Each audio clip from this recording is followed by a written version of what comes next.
ખરેખર તમે આ સભાના લાયક જ નથી. હકીકત છે.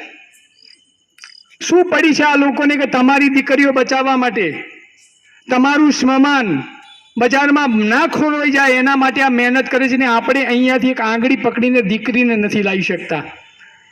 કોઈ ફરક નહીં પડે, મારે કોઈને આમાંથી વેવાઈ નથી કરવાના. એ ના ફરક પડે તો મને કોઈ વાંધો નથી, પણ કડવો જ છું ને હકીકત છે. અને આનો જ લાભ આ વિધર્મીઓ ગણીએ કે અસામાજિક તત્વો ગણીએ કે લુખોએ ઉઠાવે છે. મારી નજર સામે દીકરીઓ અહીંયાથી એક્ટિવા લઈને જાય છે. કદાચ અહીંયા બેઠેલા લોકોને આટલી વાત સમજાય છે, અહીંથી થોડી દૂર પણ આ વાત જાય છે અને એમને સમજાય છે કે મારા દીકરીઓ માટે વાત કરવા આવે છે. મારે દીકરો નથી, મારે દીકરો છે, દીકરી નથી. પણ મેં આનું મથાળું આપ્યું છે કે દરેક દીકરી મારી દીકરી સમજી અને આ અભિયાનમાં જોડાયો છું.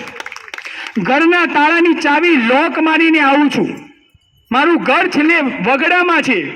છેલ્લે વાઈફનો ફોન આવજો કે 12 વાગે પહેલા આવજો, બીક લાગે છે. પણ હું એમ કહું છું કે મારો સમાજ જે દીકરી ભાગી જાય એના સમાજના ડર છે ને એ પહેલે મારે દૂર કરવા માટે મારે રાત્રે 1 વાગશે પણ વાગશે તો તું સૂઈ જજે. હું કોના માટે આવું છું? આ બધા કોના માટે આવે છે? શું તમારી નૈતિક જવાબદારી નથી? આ સોસાયટીના એક સમાજના આગેવાન તરીકે તમારી જવાબદારી નથી કે દરેકને કમ્પલસરી કરીએ? ગણપતિ મહોત્સવ ઉજવો છો, અહીંયા ઉજવો છો ને, નાસ્તા કરશો બંધ કરી દો. જો ખરેખર તમારે સમાજને સુધારવા હોય ને તો બંધ કરી દો. આ તમને એવું છે કે 1 કરોડના 1.5 કરોડના બંગલામાં બેસીએ છીએ, આપણને શું ફરક પડે છે?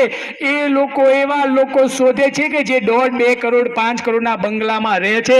બાકી બતાવો કે દેલા વસાહતમાં રહેતા અને ઝૂંપડપટ્ટીમાં કામ કરતી દીકરીના કોઈ ભાગી ગયા હોય કે પ્રેમ લગ્ન થયા હોય તો એમના ટાર્ગેટ પણ તમારી જેવી સોસાયટીઓ જ છે.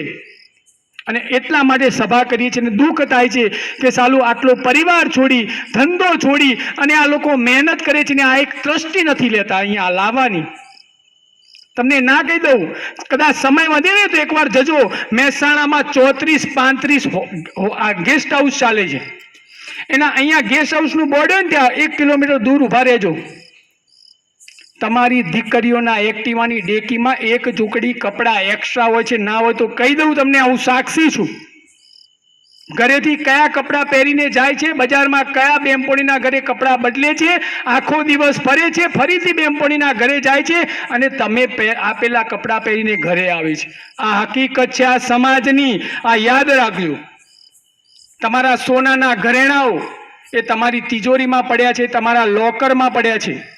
વિનંતી કરું છું, ગમે તેવી દીકરી હોય એની LC, એનું આધાર કાર્ડ અને એનો જન્મનો દાખલો, આ 3 વસ્તુ લોકરમાં મૂકો. બાકી દાગીના સોફા ઉપર મૂકી દો. આ ભાઈઓની તાકાત છે, ફરીથી કમાઈ લેશે. પણ એ દીકરી ભાગી જશે ને તો સમાજની આ 5 કરોડનો બંગલો છે ને એ ઝૂંપડી દેખાશે. અને આવા કેસો જોયેલા છે, કેસો લીધેલા છે. આ બધા જેલમાં ગયા છે, કોના માટે ગયા છે? મારા ઉપર કેસ ચાલે છે, કોના માટે ચાલે છે? મારા માટે. એકય કેસ મારા પરિવાર માટે નથી. સમાજની દીકરી, સમાજને કે અન્યાય થયો હોય ને એના માટે છે. જે પણ અહીંયા આયોજન કરે છે ને, ગણપતિ નવરાત્રિનું આયોજન, એક દિવસ એનું સેશન રાખો. અહીંયા બધા બેઠેલા છે, અમારી જરૂર નથી. તમારે બોલી શકો છો દીકરીઓ વિશે, નથી બોલી શકતા. કોઈ મા બાપ ખરાબ નથી, કોઈ દીકરી ખરાબ નથી. તમે માનો કે તમે આજે કોઈ સત્સંગી વ્યક્તિ જોડે બેસશો ને તો 1 મહિનો, 2 મહિનો, 3 મહિનો પછી એ સત્સંગમાં જોઈન થઈ જશો. તમે કોઈ ચોર જોડે બેસશો ને તો તમને વિચારો ચોર જેવા આવશે. તમે એક રાજકારણ જોડે બેસશો ને તો તમારા વિચારો રાજકારણ થઈ જશે કે હું પણ નગરપાલિકામાં ચૂંટણી લડું. અને તમારી દીકરી કોની જોડે બેસે છે? આમાંથી કેટલા મા બાપ એમ માને છે કે મારી દીકરીના મોબાઈલનો પાસવર્ડ મને ખબર છે? હાથ અધર કરો. જઈને ઘરે જઈને મોબાઈલ પેલા તોડી નાખો, કાં તો પાસવર્ડ લો.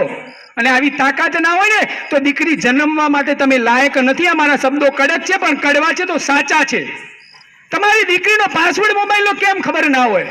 મારે દીકરો છે 11 વર્ષનો, જોઈ લો મારા મોબાઈલમાં.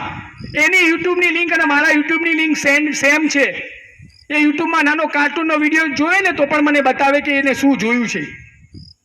દીકરો છે તો પણ હું ચિંતા કરું છું. કારણ કે જોતો તો નથી ને કે ડ્રગ્સ શું છે, દારૂ શું છે, દારૂની પાર્ટીઓ શું છે, એ તો નથી જોતો ને. યુટ્યુબમાં સેમ છે મારીને વાઈફમાં. તમારી દીકરીના પાસવર્ડ તમને ખબર નથી. ના પાડી દો, મોબાઈલ નહીં મળે. અહીંયા જેટલા બેઠા છે એમના 5 મોબાઈલ છે ને એના કરતાં દીકરીનો મોબાઈલ મોંઘો હશે. આટલી તો ચિંતા તમે દીકરીની કરો છો. ના કરો, ભલે દીકરીને જે માનવું હોય માને. તમે નાના હતા ને ત્યારે દવા પીતા હતા. શું કરતા હતા? ના પીવો એટલે નાક બંધ કરીને દવા પીવડાવતા હતા.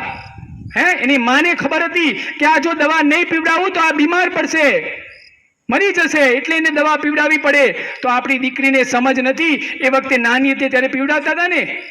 પણ અત્યારે ભલે ગમે તેવી મોટી થઈ ગઈ હોય, 80 વર્ષના ડોસી થઈ જાય ને તો પણ એના મા માટે દીકરી જ હોય. અને આપણી દીકરી અત્યારે વાયરામાં જે ખબર નથી પડતી મારી જવાબદારી શું, તો પણ તમને તો ખબર છે ને મારી જવાબદારી શું. એને દવા તમારે પીવડાવવી પડશે, સમાજને જે કહેવું હોય કે. બાકી આ જ રીતે અમે સભાઓ કરીશું અને આ જ રીતે લોકો સાથ અને સહકાર આપશે ને તો એકવાર આ લોકોનું પણ મોરલ તૂટી જશે. સાચી વાત કે ખોટી વાત? અને આ બધા ગાંડા છે. આમાંથી કેટલા લોકો માને કે મને ભગવાને બધું આપ્યું છે, બધું, જમીન, દીકરી, છોકરો સારો, સંસ્કારી, વહુ, એના છોકરા, કેટલા બધાને ક્યાંક ને ક્યાંક નથી આપ્યું ને. હા, પણ હું એક વાત કહું, જે મને નહીં આપી એવું કોઈને ના આપ્યું એવું કહેજો. બુદ્ધિ કોને ઓછી આપી છે આટલામાંથી? બધાને આપી છે. કોઈ ગાંડું છે હમણાં? આ બધા બેઠા, આ બુદ્ધિ વગરના બધા બેઠા છે, ગાંડા બેઠા છે. એટલા માટે તો તમારી દીકરીઓ બચાવવા આવે છે. બધી બાકી ડાયા લોકો તો બંગલામાં એસીમાં જઈને ટીવી જોવે છે. આ બધાને ભગવાને બુદ્ધિ ઓછી આપી છે અને ગાંડા છે ને એટલે સમાજ માટે દોડે છે. બાકી ડાયા લોકો દોડતા નથી. તમને પણ મેસેજ વાંચ્યા પછી ક્યાંક ચિંતા થઈને એટલે તમે આવ્યા છો, એટલે તમે ગાંડા જ છો. બાકી ડાયા લોકો આવતા નથી. તો દરેક બહેનોની વિનંતી છે, આપણે પણ એક ગ્રુપ બનાવીએ.